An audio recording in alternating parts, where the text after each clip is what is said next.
Islamabad high court का बड़ा फैसला, जजेस, ब्यूरोक्रेट्स और अफसरान के लिए खुसूसी सेक्टर्स में प्लॉट्स की स्कीम गैर आईनी करार दे दी। फैसले में कहा गया सेक्टर F12, 14, 15 और G12 की स्कीम ही गैर आईनी, गैर कानूनी और मफाद आमा के खिलाफ है। रियासत की ज़मीन अशराफिया के लिए नहीं, सिर्फ अवामी मफाद के लिए है। जजेस, ब्यूरोक्रेट्स, पब्लिक ऑफिस होल्डर्स मफाद आमा के खिलाफ ज़ाती फ़ायदे की पॉलिसी नहीं बना सकते। सेक्रेटरी हाउसिंग को 2 हफ्ते में फैसला काबीना के सामने रखने का हुक्म। कहा तवक्को है काबीना और वज़ीर आज़म चारों सेक्टर से मुतल्लिक मफाद आमा के तहत पॉलिसी बनाएंगे।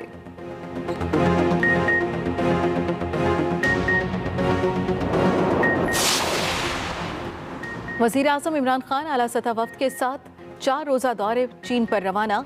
वज़ीर आज़म चीनी सदर शी जिनपिंग और चीनी प्रीमियर ली चियांग से मुलाकातें करेंगे। चीन की मुख्तलिफ कारोबारी शख्सियात और सरमायाकारों से भी मुलाकातें होंगी। वज़ीर इत्तलात फवाद चौधरी कहते हैं सदर शी जिनपिंग 2 साल बाद किसी आलमी रहनुमा से मुलाकात कर रहे हैं। दौरे का मकसद सुरमाई ओलंपिक्स में पाकिस्तान की नुमाइंदगी है। वज़ीर आज़म विंटर ओलंपिक्स की इफ्तिताही तकरीब में शिरकत करेंगे। इफ्तिताही तकरीब में 20 दीगर ममालिक के सरबराहान भी मौजूद होंगे। वज़ीर आज़म दीगर आलमी रहनुमाओं से साइड लाइन मुलाकातें भी करेंगे।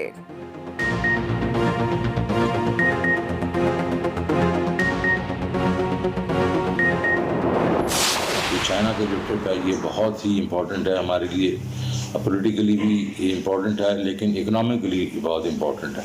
बिकॉज हम चाइना को ये कहने जा रहे हैं कि आप हमें हेल्प करें, आप अपनी इंडस्ट्री को बाहर मुल्कों में लेके जा रहे हैं और आप अपनी इंडस्ट्री को पाकिस्तान में भी रिलोकेट करें। चीन का दौरा सियासी और इक़्तिसादी अहमियत का हामिल है। वज़ीर आज़म इमरान खान के दौरा चीन से पहले वफाकी वज़रा का बयान।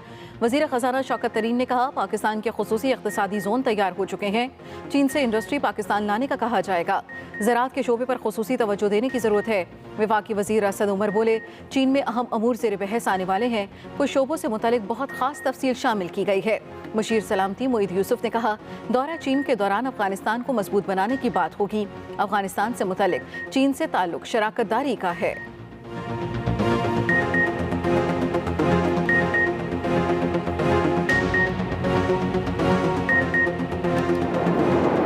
दोनों जगह से पंगजोर से भी और नोशकी से भी उन्हें दहशतगर्दों को बाहर धकेल दिया गया और अजीम फौज ने अपनी रवायात जिंदा रखी।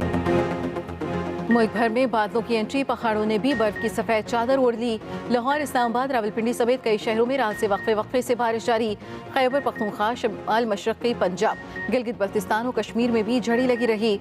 गुजरांवाला, पिंडदादन खान समेत पंजाब के कई शहरों में बारिश सिलसिला दिन भर जारी रहने का इम्कान।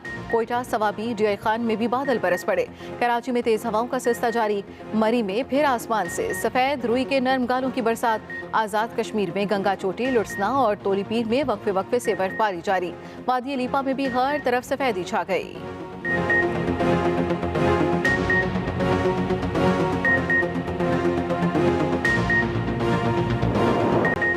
कोरोना की 5वीं लहर के वार खतरनाक, मुहलिक वबा से मजीद 42 अफराद इंतकाल कर गए। NCOC के मुताबिक 24 घंटे के दौरान 59,786 कोरोना टेस्ट किए गए। 5,830 नए केस सामने आए। मुल्क भर में मस्बत केसेस की शरह 9.75% रही। सबसे ज्यादा मस्बत केसेस की शरह खैबर पख्तूनख्वा के शहर कोहाट में 41% रिकॉर्ड की गई।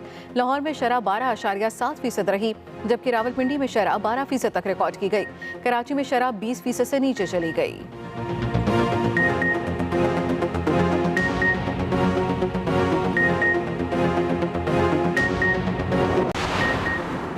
KP बल्दियाती इंतखाबात में इलेक्शन कमीशन के चेयरमैन निशिस्त पर रीपोल के हुक्म के खिलाफ दरखास्त पर समाअत। सुप्रीम कोर्ट ने इलेक्शन कमीशन से रीपोल के हुक्म की तफसीलात तलब कर ली। चीफ जस्टिस उमर बंदयाल ने कहा आईनी और कानूनी इदारों को आज़ाद और खुद मुख्तार होना चाहिए। इलेक्शन कमीशन का काम रबर स्टैंप करना नहीं कि मामलात सालों तक ज़ेर इल्तवा रहें। चाहते हैं इलेक्शन कमीशन के दायरा इख्तियार को वाज़ेह करें। इलेक्शन का अमल शफाफ और किसी भी दबाव से पाक हो। इलेक्शन कमीशन DG लॉ ने जवाब जमा कराने के लिए वक्त मांग लिया कि इसकी समाअत 8 फरवरी तक मुलतवी कर दी गई।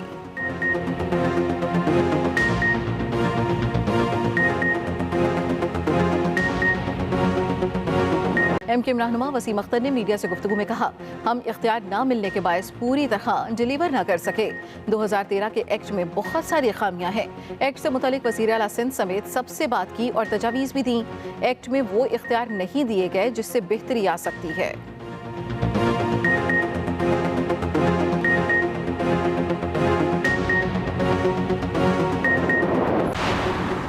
अपने ओछे हथकंडों से बाज न आया। भारतीय हुकूमत का कोरोना का बहाना बनाकर 400 पाकिस्तानियों को वीजा देने से इनकार। तमाम अफराद अजमेर शरीफ के उर्स पर जाना चाहते थे। भारतीय हुकाम का कहना है भारत में कोरोना के फैलाव से बचने के इक़दाम के सिलसिले में वीजे जारी नहीं किए गए।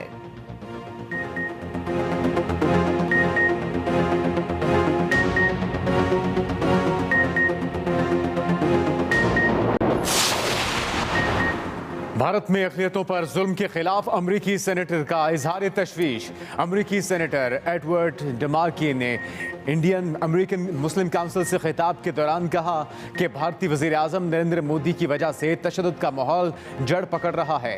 मसाजिद गिरजाघरों को नुकसान पहुंचाया जा रहा है और ये सिलसिला रुकने का नाम नहीं ले रहा। अमरीका को चाहिए कि वो भारत में बुनियादी इंसानी हकूक़ की खिलाफ वर्जी पर आवाज़ बुलंद करे। हलाक हो गए। ISPR के मुताबिक बताया गया है कि फायरिंग के तबादले में 7 फौजी शहीद और 3 जख्मी हुए। नौशकी और पंजगोर ऑपरेशन में 13 दहशतगर्द हलाक हो गए। ISPR की जानिब से भी बताया गया कि फायरिंग के तबादले में 7 फौजी शहीद और 3 जख्मी बताए जाते हैं। इसके साथ साथ ISPR का कहना है कि नौशकी में 9 दहशतगर्द हलाक और 4 सिक्योरिटी फोर्सेस के एहलकार भी शहीद हुए हैं। मजीद तफसीलात क्या हैं जानते हैं अपने नुमाइंदे खालिद महमूद से। खालिद, तफसीलन अपडेट कीजिएगा। ये देखें, ये बलूचिस्तान इलाका है, पंजगोर और नौशकी। यहाँ पे गुज़श्ता शब से ये ऑपरेशन जारी है दहशतगर्दों के खिलाफ। और दहशतगर्दों ने सिक्योरिटी फोर्सेस के 2 कैंप पर गुज़श्ता शब हमला किया था, जिसमें रात के 4 जो दहशतगर्द हैं वो मारे गए। लेकिन आज सुबह तक क्लियरेंस ऑपरेशन जारी था और इस ऑपरेशन में सिक्योरिटी फोर्सेस ने 13 दहशतगर्दों को हलाक किया है। जबकि ISPR का ये कहना है कि दौरान ऑपरेशन सिक्योरिटी फोर्सेस के 7 एहलकार भी शहीद हुए हैं। जबकि दहशतगर्दों के जो राब्ते हैं वो अफगानिस्तान और इंडिया के साथ मिलते हैं और ट्रेस आउट हुआ है वहाँ पे जो कम्युनिकेशन सिस्टम है उनका, उसमें देखा जा सकता है कि इन दहशतगर्दों के राब्ते जो है वो अफगानिस्तान के साथ भी थे और भारत के साथ भी थे। जबकि ISPR का ये कहना है कि नौशकी में जो ऑपरेशन किया गया उसमें 9 दहशतगर्द हलाक हुए, जबकि सिक्योरिटी फोर्सेस के 4 एहलकार इस वाक़े में जो है वो शहीद हुए हैं।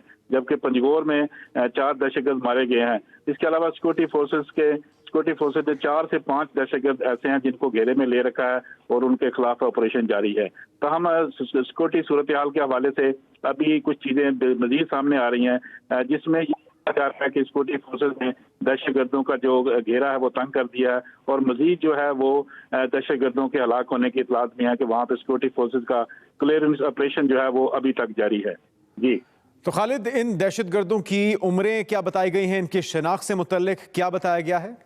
जी देखें जी, जो यूनिफॉर्म इन दहशतगर्दों ने पहना हुआ है, जो असला पहना हुआ है, वो तो मेड इन USA का असला है। इसके अलावा जो इनके पास कम्युनिकेशन सिस्टम है वो अफगानिस्तान और इंडिया के साथ उनके राब्ते हैं। वो निज़ाम सारा जो है वो अफगानिस्तान से ऑपरेट हो रहा था और उनके राब्ते भी जो मास्टरमाइंड थे वो भी अफगानिस्तान में मौजूद हैं, जिनके साथ ये मुसलसल राब्ते में है। ये नौजवान हैं, इनकी उम्रें 20 से 24 साल के दरमियान इनकी उम्रें हैं और अब तक जो है वो 13 दहशतगर्द इस वाक़े में मारे गए हैं। लेकिन सिक्योरिटी फोर्सेस का और ISPR का ये कहना है कि जो मजीद ऑपरेशन क्लियरेंस ऑपरेशन है वो इस वक्त जारी है और तो यही की जा रही है कि दहशतगर्दों का सफाया जो है वो जल्द मुमकिन हो सकेगा।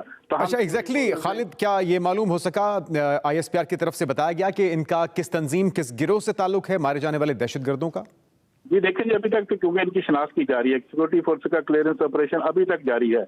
एक जगह पे जो FC का हेडक्वार्टर है, FC का जो कैंप था, वहाँ पे इस वक्त भी सिक्योरिटी फोर्सेस और FC के दरमियान जो है दहशतगर्दों के दरमियान जो है वो फायरिंग का सिलसिला जारी है। वहाँ भी 4 से 5 दहशतगर्द ऐसे हैं जिनको सिक्योरिटी फोर्सेस ने घेरे में ले रखा है। तो हम इनकी शनाख्त के बारे में अभी मालूम होना बाकी है। तो हम इनके पास जो असला है, इनके पास जो यूनिफॉर्म है, जो डिवाइसेस हैं इनके पास, उनसे साबित होता है कि इनको गैर मुल्की पुश्तनाई हासिल है और वहाँ से ये ऑपरेट हो रहे थे। खासकर अफगानिस्तान और इंडिया से इनको ऑपरेट किया जा रहा था। वो तमाम निज़ाम उनके पास मौजूद है जिसके जरिए वो राब्ते में थे अपने सरकर्दा लोगों के साथ और इस ऑपरेशन के दौरान जो है वो मारे गए हैं। तो हम कुछ लोग जो है वो फरार होने में भी कामयाब हुए। सिक्योरिटी फोर्सेस उनका पीछा मुसलसल कर रही हैं और तो यही की जा रही है कि आज इनका मुकम्मल तौर पर सफाया कर दिया जाएगा। इस वक्त भी नौशकी के मुकाम पर दहशतगर्दों के खिलाफ सिक्योरिटी फोर्सेस की लड़ाई जो है वो जारी है और 4 से 5 दहशतगर्द हैं वो सिक्योरिटी फोर्सेस के नलगे में हैं। जी तो खालिद, क्या इनके हैंडलर्स, इन दहशतगर्दों के हैंडलर्स अफगानिस्तान में मौजूद थे या इंडिया से इन्हें डायरेक्शंस दी जा रही थी, कंट्रोल किया जा रहा था? जी देखिए, दोनों ममालिक के साथ इनके राब्ते जो है वो मंजर यहाँ पर आए हैं और हमारे ज़राए का ये कहना है कि जो अफगानिस्तान से खासकर ऑपरेट कर रहे थे, उनके पास डिवाइसेस ऐसी मौजूद हैं, उनके पास कम्युनिकेशन का जो निज़ाम था, दहशतगर्दों के पास जो मोबाइल वगैरह डिवाइसेस थी, वो सारी अफगानिस्तान और इंडिया से ऑपरेट हो रही थी। और जो इनसे असला बारूद पकड़ा गया है वो भी बाहर का बना हुआ, वो भी लोकल मेड नहीं है। इस तरह साबित होता है कि ये एक आलमी सतह पर खासकर जो अफगानिस्तान और भारत जो है वो इस वाक़या में मुलव्वस हैं और उन्हीं के लोग इसको पुष्टनाही कर रहे थे। इनकी वर्दियां ऐसी पहनी हुई है, इनके शूज जो है वो देखे जा सकते हैं कि इन्होंने शूज कौन से पहने हुए हैं। इसके अलावा जो इनके पास तमाम असला है वो भी वहीं का बना हुआ है। इससे साबित होता है कि इनके पीछे जो है वो अफगानिस्तान के कुछ लोग भी हैं और इंडिया के। बिल्कुल ठीक। खालिद, एक बार फिर से जिन नाज़रीन हमें अभी ज्वाइन किया है, इस ऑपरेशन से मुतल्लिक तफसीलन बताएगा कि इस ऑपरेशन का आगाज कैसे हुआ? ये देखिए, गुज़श्ता शब ये ऑपरेशन जो है वो सिक्योरिटी फोर्सेज और दहशतगर्दों के दरमियान एक जंग की सूरत में हुआ कि दहशतगर्दों ने नोशकी और पंजगोर में दो जो कैंप थे सिक्योरिटी फोर्सेज ने उन पर हमला किया था और वहां पे सिक्योरिटी फोर्सेज को नुकसान पहुंचाने की कोशिश की थी। गुज़श्ता शब भी 4 जो दहशतगर्द हैं वो पंजगोर में मारे गए थे, जिसमें एक फौजी अफसर जो है वो शहीद हुआ था। लेकिन तहम रात गए तक ये ऑपरेशन जारी था और अब तक ये ऑपरेशन जारी है।